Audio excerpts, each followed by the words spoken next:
Olá, assombrados, eu sou a Ana Paula e vou contar um relato para vocês neste Tipo ao Vivo de hoje. E aí, tudo bem? Espero que sim, que esteja tudo bem. Já vou pedindo para você deixar o like neste vídeo e não se esqueça de dar uma fuçadinha na nossa loja virtual, a lojassombrada.com.br. Combinado? Então, beleza? Bora pro relato.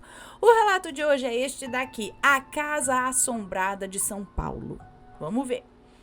Oi, Ana e assombrados. Meu nome é fulana, mas aqui fico grata em ser a fulana. Não, ela pede aqui para ser a Daenerys, é assim que fala? De Game of Thrones? Para eu ser reconhecida em outros relatos. Eu tenho 19 anos e sou da Paraíba. Eu achei o canal por acaso no YouTube e desde então amo ouvir enquanto arrumo a casa ou quando estou na academia. Tenho vários relatos para enviar, mas hoje falarei do relato vivenciado pelo meu pai.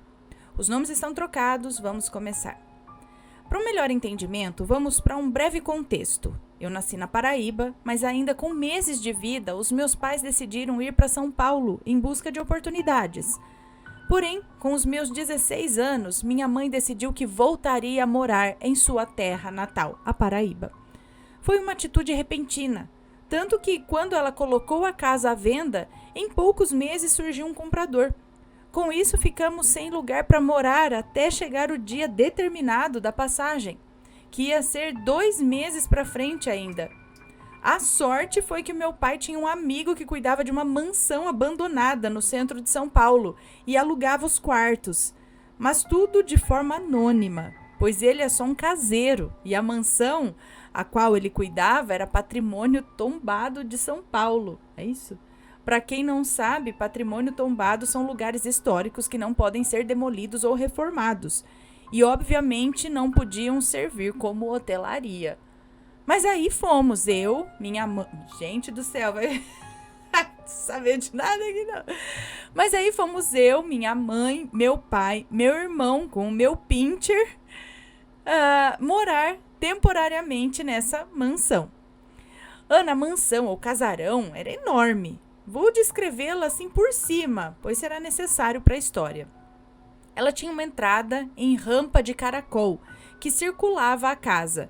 Era por onde subiam os carros, mas a casa mesmo era apenas de um andar em cima dessa... Mas a casa mesmo era apenas de um andar em cima dessa tampa. Tampa? Em cima dessa rampa, eu acho, né?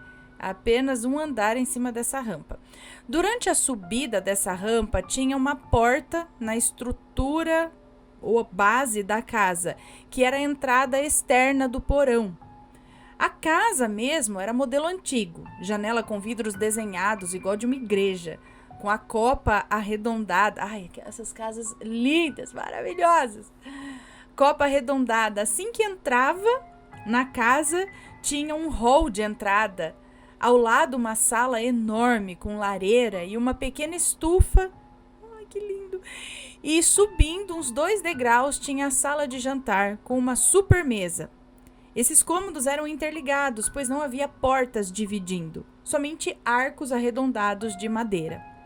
Na frente do hall, tinha um encontro de 3 portas, uma que descia para o porão, outra com um lavabo e a terceira era um arco para a cozinha. Essa cozinha era a parte mais moderna da casa, pois era uma cozinha industrial, com uma parede enorme de vidros e uma ilha no centro. Ainda no hall, o lado oposto da sala eram os quartos. Tinha o quarto principal, que o caseiro não deixava ninguém entrar, e um corredor com mais 3 quartos. O último quarto do corredor era nosso. A Ana, e como toda boa casa de terror, o piso era inteiro de madeira.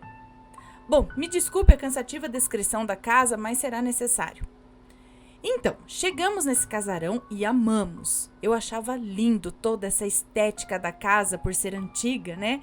A lareira que eu nunca tinha visto, era incrível. Mas a gente sempre estranhou o fato de entrar em uma casa muito grande, né? A gente se sente meio vazio ou desprotegido, é bem estranho. Meu pai era porteiro noturno, então eu, minha mãe e meu irmão de 5 anos dormíamos sozinhos nesse casarão. Os quartos para alugar estavam vazios, só o meu tio João que dormia lá algumas vezes da semana. Então, nesses primeiros dias, exploramos bastante. Entramos no porão, que era muito provavelmente um cassino ilegal, pois tinha mesas de jogos e era todo revestido com tecido vermelho, espelhos. Minha mãe sempre achou assim a casa muito estranha, sabe? Muito sinistra. Ela é muito medrosa, então decidiu comprar cadeado e trancar a porta do porão. E assim trancamos essa porta do porão por dentro da casa e a porta na parte externa que já havia mencionado. Minha mãe tinha muito medo daquela mansão à noite. Ela não ia de jeito nenhum para a cozinha durante a noite. Ela sempre me chamava para acompanhá-la. A casa, de noite, ganhava um ar de estranheza. Era sinistro a sensação de estar sendo observado pelas costas. Eu ia na cozinha algumas vezes sozinha e todas as vezes tinha essa sensação de estar sendo observada. E o sentimento era tão grande que eu só comia com as costas encostada na parede e bem atenta à grande parede de vidro, pois para mim, em algum momento, ia aparecer alguma coisa ali. Eu não sei descrever o quão desconfortável era estar ali. Tinha vezes que eu sentia tanto medo que eu levava o meu cachorro comigo. Mas ele não ficava comigo, ele sempre voltava correndo para o quarto, me deixando sozinha. O banheiro que tinha de frente ao hall de entrada era o pior lugar. Se usei aquele banheiro 3 vezes foi muito. Era horrível a sensação de estar lá, um desconforto enorme de ser vigiada e não ter ninguém. Somente a escuridão do resto da casa e um grande silêncio. A casa era no centro de São Paulo e mesmo assim era um silêncio ensurdecedor. Isso me deixava tão mal, tanto que nem conseguia fazer xixi por completo naquele banheiro. Olha, eu não sou uma pessoa medrosa. Na verdade, eu sou bem corajosa. Sempre enfrento esse tipo de coisa, mas eu morria de medo daquela casa. A sensação de estar sendo vigiada acabava quando eu entrava no quarto. Lá era o único lugar de paz que eu tinha. Durante o dia a casa ficava mais leve, No entanto, continuava um clima desagradável. Um certo dia eu fui dormir na casa de uma prima e quando voltei, a minha mãe me contou que durante o dia anterior, que eu não estava, o meu cachorro sumiu. E ela, junto com meu pai, passou horas procurando por ele. E não encontrava em canto algum. Nem no jardim, nem dentro da casa, nem na garagem, nada, em lugar nenhum. E de repente ela ouviu choros do cachorro vindo de onde? Isso mesmo, do porão.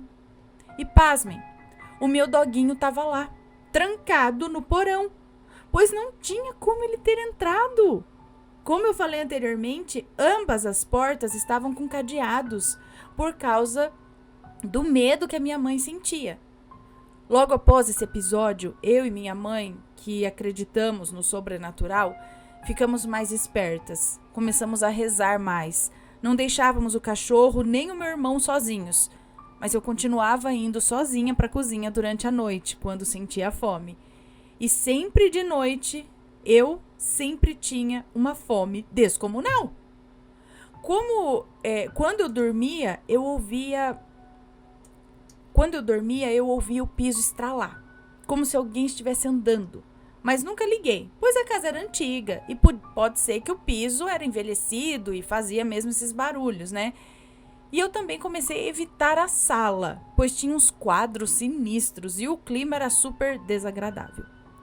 Assim se passou a minha estadia nessa mansão, mas quando faltava uma semana para eu viajar, eu e meu pai fomos bisbilhotar as coisas da casa. O caseiro tinha deixado o quarto principal e o escritório abertos. Esse escritório vivia fechado também. Ele ficava no hall de entrada. Então fomos eu e meu pai olhar o quarto principal. Ele não era um quarto tão grande como o nosso. Tinha apenas uma cama toda branca e era igual à cama do exorcista. Até zoamos isso na hora. E interligado a esse cômodo tinha outro quarto, mas com janela e um guarda-roupas. Minha mãe nos acompanhava por curiosidade, mas sempre nos alertando que a gente não devia mexer em nada, pois os fantasmas não iam gostar. Meu pai, sem dar ouvidos, começou a abrir os guarda-roupas, começou a mexer nos documentos e eu, curiosa, mexia também. Foi assim que vimos que a casa provavelmente foi construída em 1700 ou 1800, pois havia alguns documentos, fotos e atestados de óbito de pessoas nessas datas. Havia fotos de pessoas bem famosas, nacionais e internacionais, com os possíveis donos da casa. Passamos horas mexendo e minha mãe sempre avisando que não podíamos rir ou caçoar das pessoas nas fotos, muito menos mexer naquilo. Por fim, depois de virar tudo de cabeça para baixo, guardamos tudo e deixamos tudo no lugar. Nessa última semana, não aconteceu nada demais e viajamos bem. Eu, minha mãe e meu irmão e o doguinho. Mas o meu pai ainda ficaria por 4 meses em São Paulo para resolver as contas no emprego. Agora eu vou contar o que o meu pai, um homem cético, que sempre achou besteira essas coisas de assombração, contou para mim e para minha mãe quando viajou até nós. Ele não morou os 4 meses naquela mansão, ele ficou apenas 2. E quando minha mãe questionava, ele falava que só não gostava de lá. Só por isso que ele não ficou mais, não gostava de lá. Agora eu vou ser a voz do meu pai aqui, tá? E relatar o que ele falou quando minha mãe o questionou sobre a mudança. Agora é o pai dela contando. Sabe, Júlia, aquela casa era muito estranha. Eu não me sentia bem lá, não. Se eu te contasse as coisas que aconteceram lá. Eu e o João, a gente tinha mania de zoar um ou outro. Às vezes eu chegava do serviço, ia no quarto dele, puxava a coberta dele enquanto ele dormia. Passava pasta na boca dele e ele, quando tinha oportunidade, dava o troco. Mas tinha noites que eu folgava e durante a noite eu escutava passos de uma pessoa correndo no corredor. Essa pessoa chegava até a porta do quarto e ficava parada lá. Eu, achando que era o João, nem ligava, ficava esperando ele entrar e nada. Aí eu gritava do quarto mesmo: "Ô, sai daí, seu fresco!" E ele não respondia. Isso me fazia estranhar a situação, mas tudo bem, né? Aí, depois de umas semanas, o caseiro me pediu para mudar de quarto, pois aquele quarto que eu estava era o melhor e mais arejado, e ele queria alugar para um amigo dele. Assim, me deixando no quarto principal. Lá era escuro, muito úmido. Tinha uma janela, mas por ser de frente a uma árvore, não entrava sol, nem vento. Eu não quis dormir na casa do exorcista, não.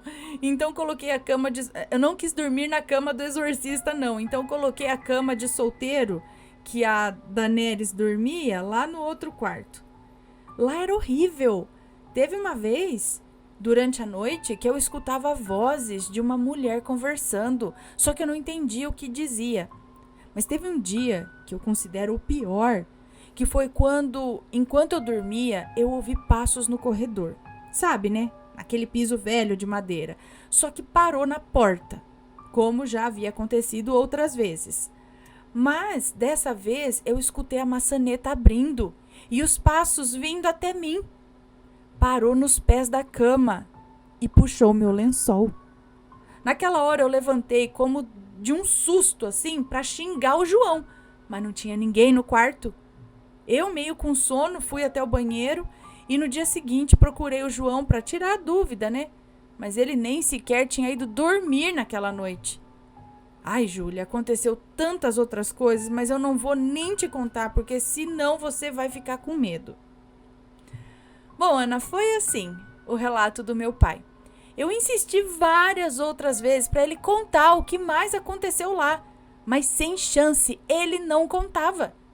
E hoje em dia ele nega ter acontecido alguma coisa. Eu e meu pai, infelizmente, não somos assim tão próximos. E com a separação dos meus pais, ele ficou mais distante ainda.